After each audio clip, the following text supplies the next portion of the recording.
Hey love bugs. In this video, I'm just going to simply talk about how your present may be ugly, but your future is beautiful. Literally. Your present may not be what you want, may not be what you expected, but just understand that right now is rough because later it's a big picture. It's a bigger picture. It's just a bigger puzzle.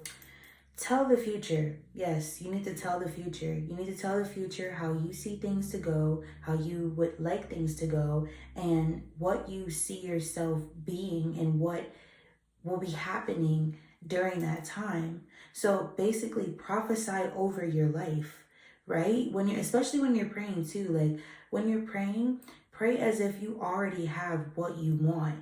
For example, God, I thank you for giving me wealth. I thank you for giving me health. I thank you for giving me riches. Pray as if you already have it. Prophesy over your life.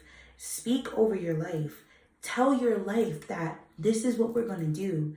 This is what we want. This is what we're going to get. You need to speak life into your life. Literally. You need to speak life into your life. You need to talk to your future and tell your future that this is what we're going to do, and this is what I want for us. This is what I want for our future. So yes, you need to tell the future what you want.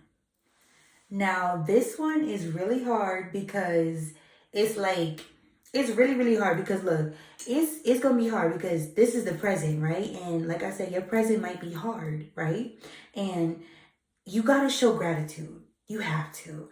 Even if your present is real ugly, let's say your mom's I don't know, she just kicked you out, your car not working, your tires is busted, your baby daddy acting up. I'm telling you, listen, it may look hard right now, right? But you need to give thanks anyway. Find something to give thanks for. You know what I mean? Find something to just be you know what, God, thank you. I thank you for waking me up this morning. God, I thank you for putting food on my table. God, my baby daddy act crazy, but at least my child has a father in their life. You know what I mean? Find something to be grateful for. Give gratitude. Give thanks. Thank God for the things, even the hard things. Thank God for the hard things that are going on in your life right now. Because again, like I said, these hard things are just little pieces to the puzzles for the bigger picture of what the blessing actually is for you. So the hard things you need to give thanks for. I'm so for real. If you get in a car accident, God, I thank you for that car accident.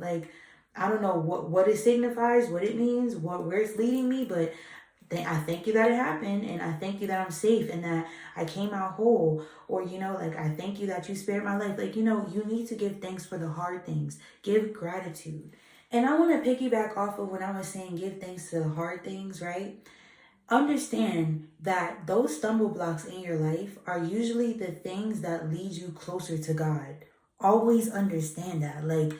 That breakup, that person at your job that's giving you problems, you losing that job, you being stripped of everything that you have, that pushes you closer to God. Because what happens is that you realize you have nothing. If you don't have God, you don't have anything, right? And you understand that when you're hurting, when you're really, really hurting, the only being that can help you is God. That's it.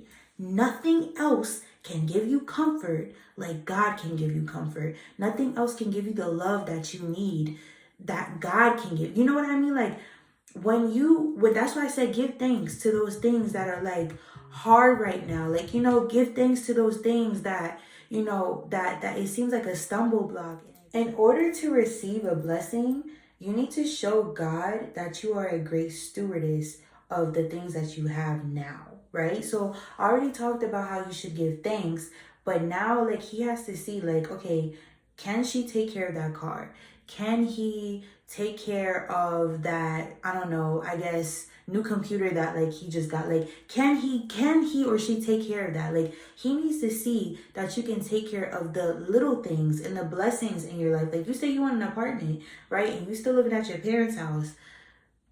Do you take care of your room? Do you help clean up around the house? Like, you know, like it's little stuff like that God pays attention to. You need to show God that you're a good stewardess of the blessings that he's going to bless you with. Understand what I'm saying? So especially with money too. Like nobody talks about that. Money, bro.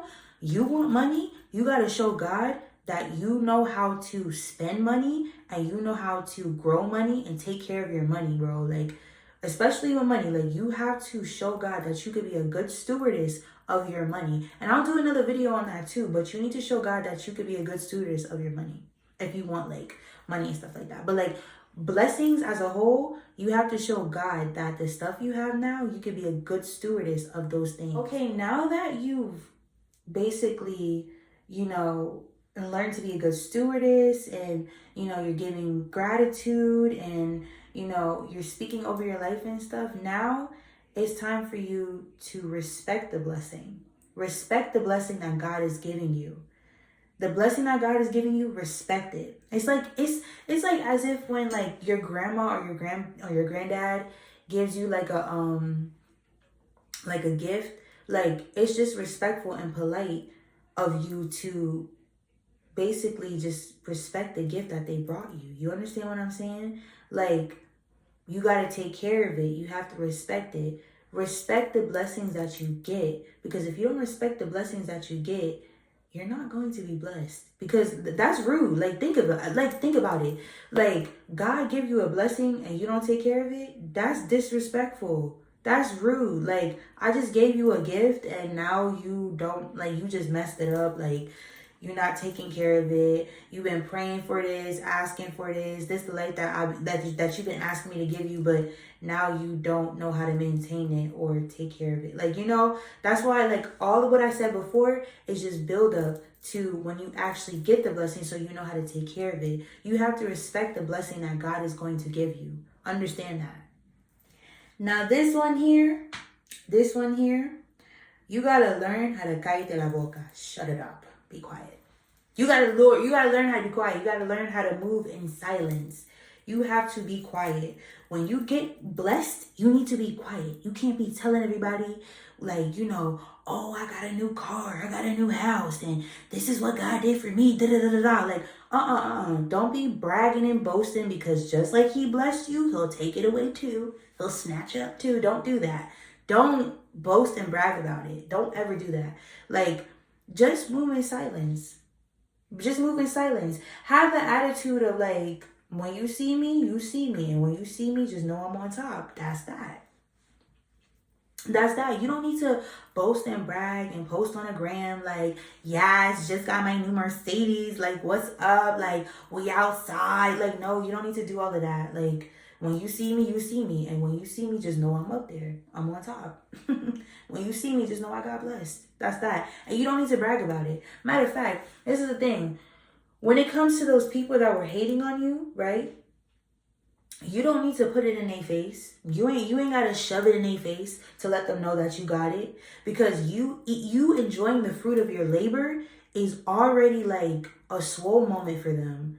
If you don't know what swole means like a sad moment or an embarrassing moment. Like, it's already a moment for them where it's just like, dang, like, oh, okay, like, you know, they really up there now. Like, you know, like, the haters, like, them seeing you eat, bro, them seeing you eat and enjoy the fruit of your labor, that's gonna hurt them. That's hurting them enough. So you live in your life already and your essence and in your glory. That's hurting them enough. So you don't need to put that in their face. Don't do it. Don't boast and brag about it.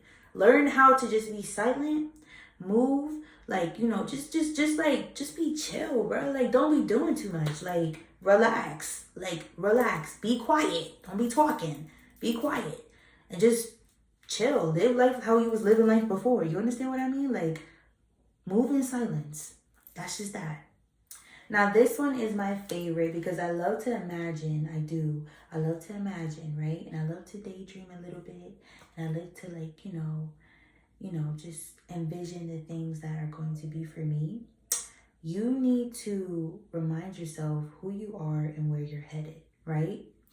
you need to remind yourself, like, and the ways you could do this is like, bro, Pinterest, that's like one of my favorite apps. Like, I be on Pinterest instead of Instagram. I'm gonna be so for real with you.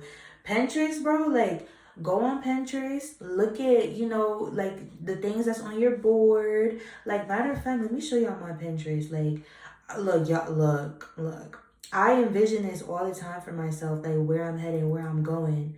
Like, look, just cash flow, cash flow, cash flow, cash flow. What else? Cars, like, you know, places, like, you know what I mean? Like, places that I see me and my girls going when I get up there. Like, bro, like, I'm telling you, like, have a Pinterest account. I don't know, make a vision board, but make sure you remind yourself where you're headed and where you're going. That also keeps you like ecstatic for the future and looking forward towards the future.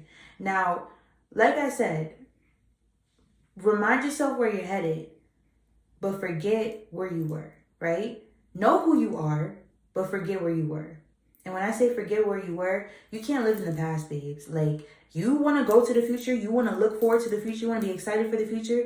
Stop living in the past. That the embarrassing stuff you used to do, the things that you used to do that like made you look bad, like, you know, back in the day you probably wasn't all the baddest like you are now. Like, bro, stop looking in the past. Like, the past is erased, it's gone, it's never coming back, ever. It's gone, it's never coming back, bro. Like, it's never coming back. Leave it where it's at and keep it pushing and go to the future. Like, real stuff. Like, keep it pushing, keep looking towards the future. You need to let go who you were. You understand what I'm saying? So you can become who you're supposed to become. Hopefully that makes sense. This is my favorite one. I have actually, you know what? This might be just my favorite video because like I relate to it so much. Live life like the life that you want, the lifestyle that you want. Live it like you already like have it, bro. Like, I'm gonna give you an example. Like, bro, let's say you want to be a millionaire. Okay, millionaires wake up early. They wake up early. They're early birds. They get to the money on early. They head start before everybody else. You know, they take care of themselves. They go to the gym. They read. You gotta read. Read. I'm gonna make a video on that too. They read. They read, bro. Like, do stuff that millionaires do. You probably ain't got millionaire money right now, but you will. But the simple stuff that they do it. Apply it to your life. You understand what I'm saying? Like, live like you already have it. Live like it's already yours. Because when you're doing that, you're basically teaching yourself how to be prepared for that lifestyle. You understand what I'm saying? Like, you're like, okay, well, let me get my suit and gear on because I'm about to walk into this lifestyle, so I got to get ready. You understand what I'm saying? Like, when you start practicing those things, it helps you to be ready for the lifestyle that you want, the lifestyle that you're looking forward to. Last but not least, be patient. I know it's hard. I used to be an impatient person, so I understand it's hard. But you need to be patient. You need to wait on God. You need to be patient. Like, you have to understand that God is very, very, very selective about the things when it comes to your life. Like, he's very detailed, right? Like, we just be thinking like, oh, I want this and that, right? And I want it to be this way and that way. But God be thinking about the little stuff that you don't think about. So he's very detailed when it comes to your life. So he's going to add those bits and pieces by pieces. And those bits and pieces take time. They take time. So you got to be patient. I know it's hard, but ask God to give you patience. Ask him to help you deal with that, to give you patience. You got to be patient. You got to wait. You got to wait. And then you got to trust God's plan because God's plan is always better than yours. It will always and forever be better than yours. Understand that. But that's all for today's video. You already know, hit me up on the gram, follow me on the TikTok, like, subscribe. And I really this video means a lot to me. Y'all don't understand. Like, this here is really the keys, bro. Like, I gave y'all the keys. Now I need y'all to put the keys into the door and get to work. Like, apply it to your life now. You know what I mean? Ask God to help you and give you the wisdom to apply the key factors to your life. Just, that's that. But, all I can say is that it's in your hands now and you got this. You got this, literally. So I love you guys and yeah, have a good one. Mwah. Bye, love bugs.